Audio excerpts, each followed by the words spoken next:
बिस्मिल्लाहिर्रहमानिर्रहीम।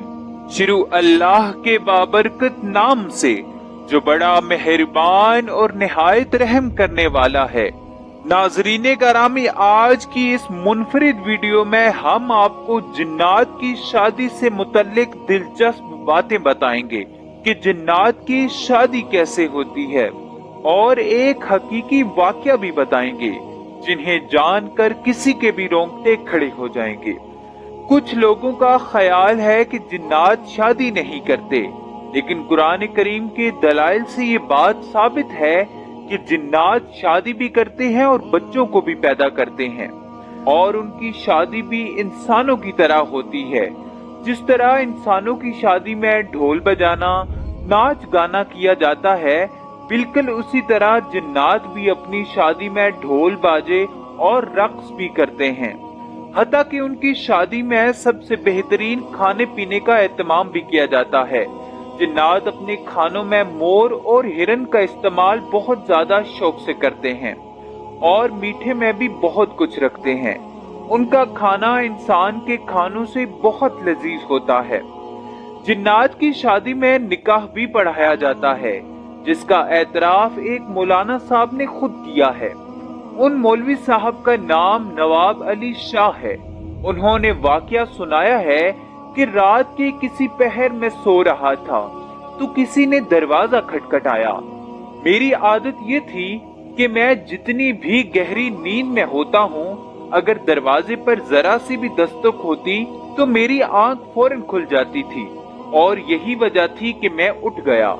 दरवाजा खोला तो दो अजनबी नौजवान मेरे सामने खड़े थे। मैंने उन दोनों को नहीं पहचाना और पूछा क्या काम है। उस पर उन्होंने कहा, मौलाना साहब, हमारे यहाँ शादी है, इसलिए हम आपको निकाह पढ़ाने की गर्ज से लेने के लिए आए हैं।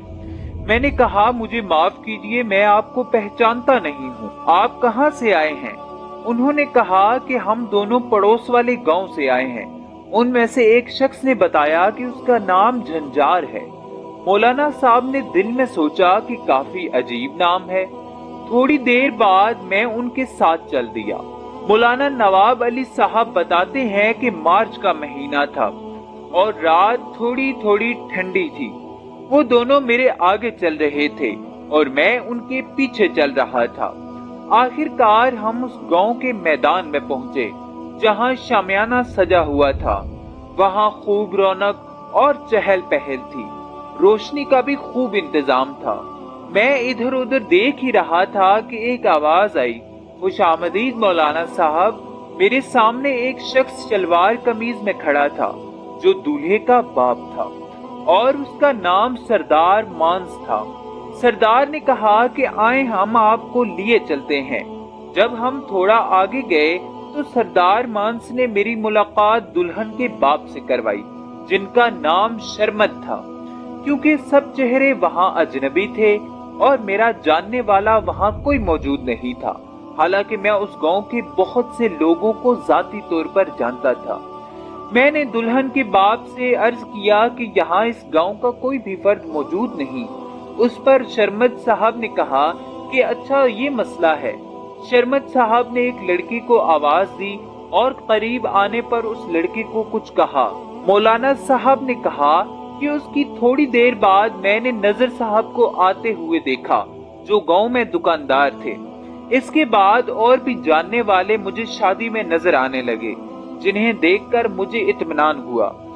मैंने नजर साहब से पूछा कि आपकी दुकानदारी कैसी चल रही है, तो उन्होंने चौंकते हुए बोला कि अच्छी चल रही है।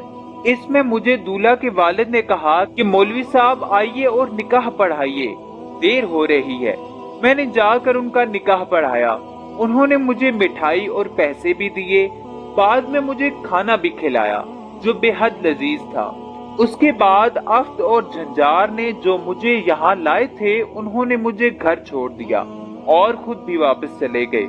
मौलाना साहब ने कहा कि जब मैं सुबह उन लोगों से मिला जिनसे मेरी मुलाकात रात शादी में हुई थी, तो उनसे रात के वाक़े का जिक्र किया। उन्होंने बताया कि हम तो रात को कहीं नहीं गए थे, बल्कि अपने घर पर सो रहे थे और किसी भी शादी में शिरकत नहीं की हमने। मौलाना साहब बहुत हैरान हुए اور घर वापस आ गए। घर पहुंचकर मैंने मिठाई और निकाह के पैसे देखे तो मुझे यकीन हो गया कि ये मेरा वहम नहीं बल्कि मैंने रात में शादी में शिरकत की थी।